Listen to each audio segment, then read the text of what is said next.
Hello, j'espère que tu vas bien. Je te retrouve aujourd'hui dans cette nouvelle vidéo pour te parler de mon deuxième trimestre de grossesse. J'ai entamé la dernière ligne droite. Je suis actuellement dans mon troisième trimestre et du coup dernier trimestre de grossesse. Tu vas voir que dans ce trimestre, il s'est passé pas mal de choses qui n'ont pas forcément un lien direct avec la grossesse, mais qui ont forcément impacté cette grossesse parce que c'est passé quand même pas mal de choses. Donc du coup, je vais t'expliquer tout ça. À 13 et ça plus 6, j'ai senti bébé bouger. C'était pas en fait des coups comme on peut le penser, c'est-à-dire des coups francs.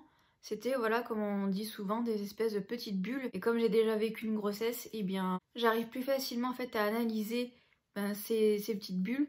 Donc là, du coup, j'ai bien senti que c'était bel et bien un bébé en fait qui bougeait et qui faisait sentir, on va dire, sa présence. Pendant ce deuxième trimestre, donc je vais te répertorier ça en mois, vu que du coup j'ai commencé mon deuxième trimestre au mois de décembre. Au mois de décembre, j'ai eu énormément, en fait, encore une grosse fatigue de nouveau qui était déjà quand même un petit peu, voire même beaucoup présente au premier trimestre. Je me souviens pour mon fils, pendant tout le premier trimestre, j'étais super fatiguée et pile poil arrivé au premier jour de mon deuxième trimestre, j'avais plus du tout de fatigue. Et là, la fatigue, je l'avais encore. Mais en même temps, il faut prendre en compte le fait que j'ai déjà un enfant en bas âge, vu que il a en fait que 2 ans. C'est un enfant qui demande bien évidemment énormément d'attention et qui aime beaucoup bouger. Donc évidemment, c'est pas du tout le même contexte que pour une première grossesse, où finalement, on n'a pas d'enfant à charge de base. Donc en fait, on doit s'occuper de nous, on va dire,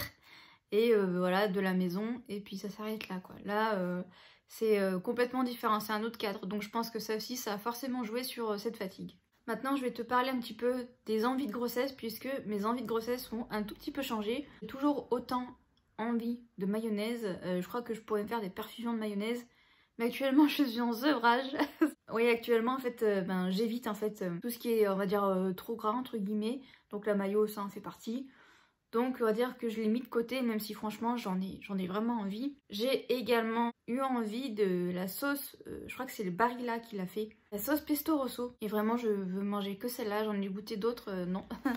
Ça le faisait pas. Par contre la sauce pesto rosso de chez Barilla, pareil, je crois que j'aurais pu m'en faire des perfusions. Et également la limonade à la fraise. Alors quand j'ai découvert ça, je suis quelqu'un qui boit énormément d'eau. À la limite, je bois une tisane, enfin de la tisane, des infusions, tout ça. Mais je ne bois pas de sirop, pas de coca, tout ça. Je bois vraiment de l'eau, voilà, quand je suis invitée chez les gens. Et le fait que tout d'un coup j'ai eu envie de limonade avec de la fraise dedans, je peux te dire que j'ai choqué absolument tout le monde. Tout le monde était là en mode mais qu'est-ce qui se passe? Qu'est-ce qui lui arrive? Ah ouais, la limonade à la fraise. Ça m'a passé parce que j'en ai pas, j'en achète pas justement pour éviter d'en boire. Mais très clairement, je pense que si j'avais de la limonade, autant te dire que je continuerai à me faire mes cocktails. Ça me manque un peu quand même. Il y a un autre symptôme aussi, c'est la peau sèche. Pour mon fils, ça ne me l'avait absolument pas fait. Mais là, clairement, mes demi-jambes, c'était de la peau de crocodile, il n'y a pas d'autre mot. J'avais beau hydrater, mes jambes me grattaient, mes demi-jambes plus particulièrement me grattaient. Je comprenais pas parce que j'avais l'impression de boire suffisamment et je m'hydratais les jambes justement. Et d'un coup je me suis dit, je vais essayer de mettre des bas de contention. J'ai mis des bas de contention une fois et ça a été terminé. Après mes jambes ne m'ont plus démangé et du coup je voulais te faire passer l'info dans cette vidéo. Si jamais tu as les jambes qui te démangent, ça peut être aussi un problème de circulation sanguine. Peu importe que tu sois enceinte ou non. Donc du coup, si jamais tu as les jambes qui te démangent et que tu as beau hydrater, ça ne fonctionne pas, essaye les pas de contention. Moi je te dis, j'en ai mis une fois. Ça a été radical. Maintenant je croise les doigts. Depuis le mois de décembre, depuis que j'ai fait ça, mes jambes voilà, me laissent tranquille. Donc je suis très contente.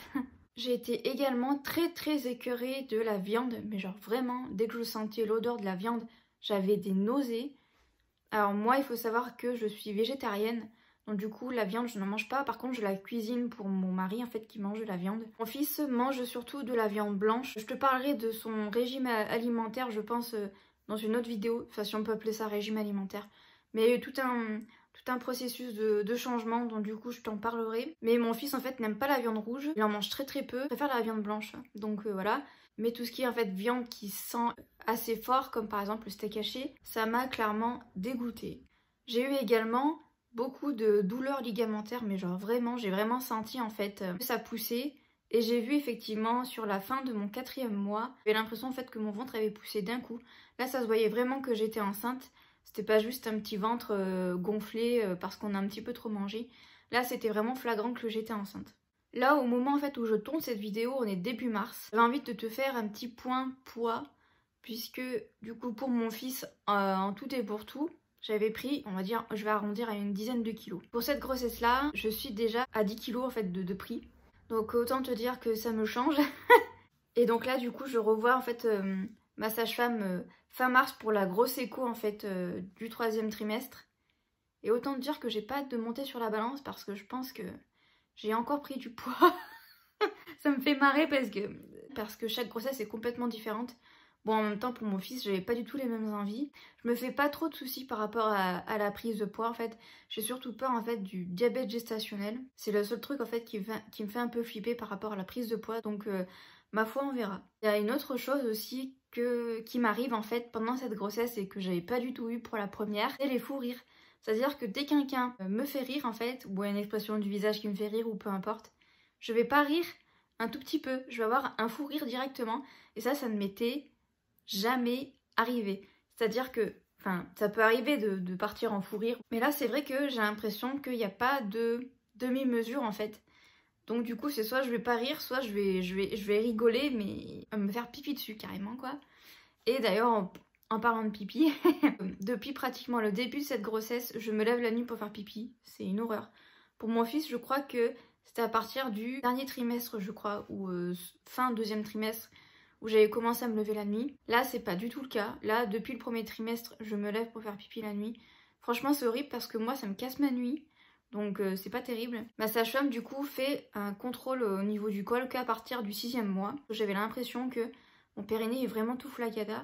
Effectivement, elle m'a dit que mon périnée était vraiment bien assoupli. Elle m'a dit qu'en fait, apparemment, au plus on a de grossesse, au plus le périnée s'assouplit. Là, très clairement, j'ai senti. Parce que les fuites urinaires, c'est une catastrophe. En fait, j'ai vraiment du mal à me retenir. En fait, j'ai l'impression d'être incontinente. C'est vraiment compliqué à gérer. Elle m'a dit que, bon, on pouvait pas y faire grand-chose. Si tu suis la chaîne régulièrement, tu dois voir qu'il y a quand même pas mal de cuts dans mes vidéos, en fait, quand je monte.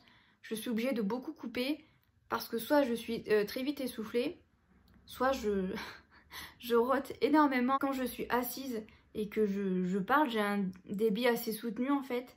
J'ai tendance à énormément roter. C'est super pénible. Là, ça explique le nombre de cuts assez élevés dans mes vidéos en ce moment parce que j'ai l'impression que je peux pas en placer une sans roter, c'est horrible. Donc voilà, ça fait partie aussi des désagréments, en plus des fuites urinaires, les rots. Donc voilà, c'est super. À 18 et ça, j'ai vraiment senti, mais genre vraiment, mon bébé bouger. Là, j'ai vraiment senti. C'était plus des bulles, et vraiment à 18 et ça, c'était confirmé que c'était bel et bien un bébé qui bougeait. Par rapport à mon allaitement aussi, puisque j'allaite du coup mon fils malgré la grossesse. Et au mois de décembre, ça a été flagrant. J'ai eu en fait une baisse de lactation, voire même carrément plus de lait. Comment est-ce que je m'en suis rendu compte? C'est parce qu'en fait, mon fils mangeait beaucoup plus de solide. D'habitude, quand il tète, en fait, quand il s'enlève, et ben, il y a toujours une petite goutte de lait. Donc du coup, voilà, je sais qu'il a eu du lait, on va dire.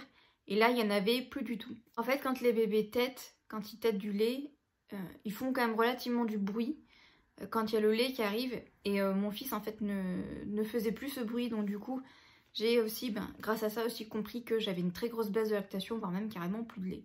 Et une autre douleur aussi qui est apparue, c'est la douleur au niveau des canals carpiens. Donc les canals carpiens, c'est au niveau en fait de la main, c'est par ici. Et en fait, du coup, j'ai eu ces douleurs-là. Je savais les reconnaître parce que mon père en fait a été opéré des canals carpiens. Donc, du coup, m'avait un petit peu expliqué où est-ce qu'était la douleur, etc. Donc j'ai très vite compris que c'était ça. Et je savais également que pendant les grossesses, ça pouvait arriver d'avoir des douleurs au niveau des canals carpiens. Heureusement pour moi, ça s'est arrêté là. C'est-à-dire que c'est arrivé aussi vite que c'est reparti. Donc voilà, ça m'a gêné 1 ou 2 jours et puis après c'est reparti. J'ai également du coup su pendant ce 4e mois de grossesse le sexe du bébé. Donc ce bébé est une fille. Le choix du roi comme on dit. Avec mon mari on est très contents. De toute façon si ça aurait été un garçon on aurait été très contents aussi. Je voulais rebondir par rapport à ma vidéo du 1er trimestre. Pareil je te la mettrai en barre d'infos si jamais tu veux aller la voir. Où je te disais que j'avais du mal à rentrer en fait dans cette grossesse, que je pensais que ça avait un lien du coup avec le sexe de ce bébé. Maintenant je vais un petit peu t'expliquer pourquoi est-ce que j'ai du mal à rentrer vraiment dans cette grossesse et à vraiment apprécier le fait d'être enceinte en fait et de me dire que et bien bientôt en fait il y aura un bébé. Alors je tiens quand même à le souligner, mais je suis très contente en fait d'attendre une petite fille. J'aurais été tout aussi contente d'attendre un petit garçon parce que ben nous on s'en fout du sexe en fait, on veut juste un bébé en bonne santé, c'est tout. Et du coup d'ailleurs je vais faire juste une petite parenthèse ici, mais apparemment elle va être assez grande, donc du coup c'est assez marrant parce que mon fils à la naissance était un petit peu une boule. Et là j'ai l'impression que par rapport aux mesures elle va être grande et fine, donc on verra à la naissance ce que ça donne. Mais en tout cas c'est assez drôle parce qu'apparemment elle va être quand même plus grande que son frère à la naissance. Donc faut dire que mon mari est assez grand et que dans sa famille ils sont plutôt grands. La sage-femme m'a dit ça, j'étais à moitié étonnée. Donc voilà, c'est le petit truc un petit peu drôle que je voulais rajouter. Donc du coup par rapport à ce bébé, c'était un bébé qui était voulu, c'était pas du tout un bébé surprise, hein. Mais le fait que ça soit une fille, ça me renvoie moi à mon propre vécu forcément. Je t'ai fait une vidéo, c'est ma première vidéo d'ailleurs sur la chaîne, sur la grande prématurité puisque je suis une grande prématurée. Et moi en fait les peurs que j'ai quand voilà je suis enceinte, on dirait que j'ai vécu 6 grossesses alors que pas du tout, mais la peur que j'ai en fait c'est qu'on m'enlève mes enfants en fait à la naissance. Et là d'autant plus que c'est une fille, donc ça me fait encore plus peur parce que ben moi ça me renvoie à moi-même. C'est pour te dire en soi, j'ai pas tellement peur de l'accouchement. J'aime bien en fait avoir un petit peu ce côté un petit peu naïf de l'accouchement en fait. J'aime bien savoir mais en même temps pas trop en fait, pour pas me faire paniquer entre guillemets. Mais on va dire que ma peur principale c'est pas le fait d'accoucher, c'est pas les contractions qui me font peur, c'est la césarienne comparée à mon fils où limite j'avais plus envie d'une césarienne que d'un accouchement voix basse, et je suis très contente d'avoir accouché par voix basse et je regrette pas du tout. Et là pour ma fille j'ai vraiment peur de la césarienne. Si on m'envoie en césarienne, je crois que je pleure très clairement. Parce que je sais ce que ça implique forcément une séparation à la naissance et c'est ma plus grosse crainte. C'est la chose à laquelle j'ai plus peur. Alors est-ce que c'est pour ça que j'ai vraiment du mal à m'attacher à ma fille? Est-ce que c'est pour ça aussi que j'arrive pas à lui parler? Mon fils, je lui parlais beaucoup quand j'étais enceinte et ma fille, j'y arrive pas, je suis complètement bloquée. Et il m'arrive parfois de lui parler, mais je vais plus facilement par exemple passer ma main sur le ventre et chercher son contact. Et encore, ça dépend. Mais c'est vrai que j'ai vraiment du mal en fait à vivre cette grossesse pleinement. Et puis il faut dire ce qui est avec le Covid, etc. Je trouve que c'est compliqué avec le couvre-feu, etc. Bon, heureusement, on n'est pas confiné, donc et j'espère que ça va continuer comme ça. Parce que si je me retrouve confinée, ça voudra dire finalement qu'on peut plus autant sortir dehors avec mon fils. Je vais de nouveau replonger dans cette espèce de mental que j'aime pas trop et qui moi me fait un peu broyer un peu du noir et j'aime pas trop ça. J'essaye du coup de m'investir au maximum dans cette grossesse même si c'est dur pour moi. C'est pour te dire, j'ai acheté il y a pas très longtemps des vêtements de premier mois, etc. Mais en fait, par exemple, la valise, j'ai même pas fait de liste. Enfin, en fait, j'ai l'impression d'être complètement à côté de mes pompes. J'ai l'impression que j'aurai le temps et qu'à la fin, en fait, je vais manquer de temps et que la valise, limite, sera pas prête du tout. C'est vraiment un cas de figure complètement différent. Alors après, comme j'ai déjà un enfant en bas âge, peut-être que mes journées sont forcément beaucoup plus occupées. Donc ça a peut-être un impact aussi là-dessus. Je vais continuer à essayer de mettre en place des rituels pour passer un petit peu de temps avec ma fille. Disons que j'aurais bien aimé pouvoir faire de l'autonomie, mais le problème c'est que là où j'habite en fait, il n'y a aucune sage-femme qui fait de l'autonomie. Donc du coup, bon bah malheureusement, comme pour mon fils, ça tombe à l'eau. Maintenant on va passer au mois de janvier. Donc au mois de janvier, il y a eu pas mal de choses puisque mon fils s'est fait hospitaliser à cause d'une déshydratation, puisqu'en fait il avait fait un tout petit peu de fièvre et après derrière il a été constipé et ça a créé en fait une déshydratation en fait. Donc, du coup il a été hospitalisé, de séjour en pédiatrie, une catastrophe franchement. D'autant plus qu'avec le Covid on pouvait pas être les deux parents là et ça pour mon fils c'était très compliqué à accepter bien évidemment. Enfin je veux dire à 2 ans c'est compliqué de comprendre que papa est obligé de partir parce qu'il y a le Covid et que du coup il peut pas rester. C'était hyper compliqué pour moi à gérer, en plus voilà j'étais enceinte, enfin les paramètres là étaient vraiment pas bons là, franchement c'était hyper compliqué. Bon je te rassure, maintenant il pète le feu, il va nickel. Mais du coup c'est vrai que ça a été compliqué parce que on nous a pas écouté en fait quand il a été hospitalisé. Moi j'étais persuadée qu'il y avait quelque chose et eux nous disaient que de toute façon il allait faire pipi, après ils allaient nous laisser partir. À l'arrivée il a pas fait pipi, donc voilà, il était vraiment déshydraté quoi. Donc enfin bon bref, je vais pas trop m'étaler parce que je suis tombée sur des incompétents, il n'y a pas d'autre mot. Franchement ça m'a un peu gavée. Mais le problème du coup c'est que on a passé du coup en tout 3 jours en pédiatrie, 3 jours et 2 nuits. Et en fait je dormais sur un espèce de fauteuil qui se transforme en lit. C'était inconfortable au possible. Et malheureusement, j'ai gardé une mauvaise position toute une nuit. Et du coup, ça m'a bloqué le dos. J'étais ravie. Donc au début, ça allait. J'arrivais à marcher, mais je boitais beaucoup. Au fur et à mesure que les jours passaient, j'ai fini par être bloquée tout d'un côté du dos. Donc je suis allée voir 2 ostéopathes qui m'ont manipulée. Mais ça ne changeait rien à mon problème. J'ai fini par aller voir mon médecin traitant du coup. Elle m'a mis sous cortisone. Parce qu'en fait, j'avais une inflammation au niveau du dos. Alors la cortisone, ça m'a fait beaucoup de bien. Puisque au bout de 4 jours de traitement, du coup, c'était pas encore tout à fait ça, mais ça allait beaucoup mieux. Sauf que malheureusement, j'ai arrêté le traitement trop vite et que du coup, j'ai fait ce qu'on appelle des crises de manque. Donc heureusement, ça a duré que 2 jours, mais ça a été très dur. Donc du coup, autant dire que le mois de janvier, il a été tumultueux. C'était vraiment compliqué parce que j'avais tellement mal au dos que je ne pouvais pas porter mon fils. Cette hospitalisation, elle a entraîné tout un tas de désagréments qui n'étaient pas faciles à gérer. En février, j'ai eu de nouveau beaucoup de douleurs en fait. Au niveau des ligaments, au niveau du pubis également. Ça, c'est assez fréquent pendant une grossesse. J'ai également commencé les cours en fait de kiné. Puisqu'en fait, à cause de mon dos, mon médecin m'avait prescrit du coup des séances de kiné. Donc du coup, depuis milieu février, je fais en fait des séances de piscine, de balnéothérapie en fait. Et franchement, ça m'aide énormément, ça me permet de m'étirer et puis d'avoir ce temps pour moi en fait. Et j'ai également commencé les cours de kiné mais en salle, justement pour avoir d'autres moyens, d'autres techniques pour s'étirer.